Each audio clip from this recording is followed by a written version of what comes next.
MCX पर चांदी ने आज ऐसा इतिहास रच दिया जिसने पूरे बाजार का ध्यान अपनी ओर खींच लिया, क्योंकि कीमतें पहली बार 2 लाख रुपया प्रति किलो के स्तर को पार कर गई और इसी के साथ ग्लोबल मार्केट में भी कॉमेक्स पर चांदी 64.32 डॉलर प्रति औंस के नए रिकॉर्ड हाई पर पहुंच गई, जो बताता है कि तेजी सिर्फ भारत तक सीमित नहीं है। अंतर्राष्ट्रीय स्तर पर यह उछाल कमजोर डॉलर, ब्याज दरों में संभावित कटौती और सप्लाई की लगातार कमी के कारण आया है और यही वजह घरेलू बाजार की कीमतों को भी नई ऊंचाइयों पर ले गई है। बता दें कि साल 2025 में सिल्वर की तेज बढ़त ने सभी अनुमानों को पीछे छोड़ दिया, क्योंकि कीमतें दोगुनी से भी ज़्यादा बढ़कर 60 से 64 डॉलर प्रति औंस के दायरे में पहुंच गई। और यह तेज़ी इसलिए भी खास है क्योंकि यह लगातार 5वां साल है जब ग्लोबल मार्केट सप्लाई डेफिसिट में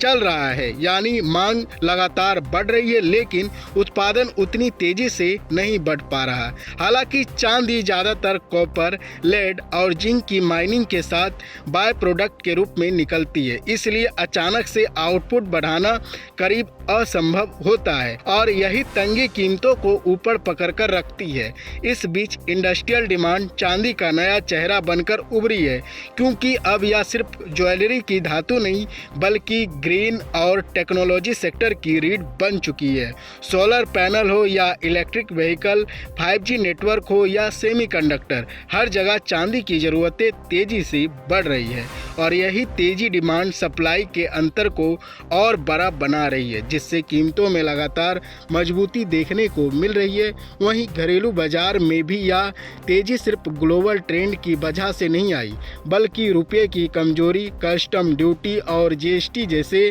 फैक्टरों ने भी कीमतों को ऊपर खींचने में बड़ी भूमिका निभाई। क्योंकि जब अंतर्राष्ट्रीय बाजार में चांदी महंगी होती है और साथ ही रुपया कमजोर पड़ता है तो भारतीय बाजार पर इसका डबल इफेक्ट दिखाई देता है। इसके अलावा शादी और फेस्टिव सीजन की मांग, गोल्ड के मुकाबले चांदी का सस्ता दिखना और सिल्वर ETF में बढ़त निवेश इस रैली को और मजबूत करता गया। साथ ही जियोपॉलिटिकल तनाव और US टैरिफ अनिश्चितता ने भी निवेशकों को सेफ हेवन एसेट की ओर मोड़ दिया और जहां सोना अपनी पारंपरिक भूमिका निभा रहा है, वहीं चांदी अपने इंडस्ट्रियल और सेफ हेवन दोनों रूपों के कारण उससे भी अधिक वोलेटाइल तरीके से तेजी दिखा रही है, जिससे इसकी चाल और तेज तथा अधिक आकर्षण लगती है। अब सवाल यह है कि आगे क्या है। कई ग्लोबल रिपोर्ट अगले 1 से 2 साल के लिए सिल्वर पर पॉजिटिव है और 2026 के लिए कई बड़े बैंक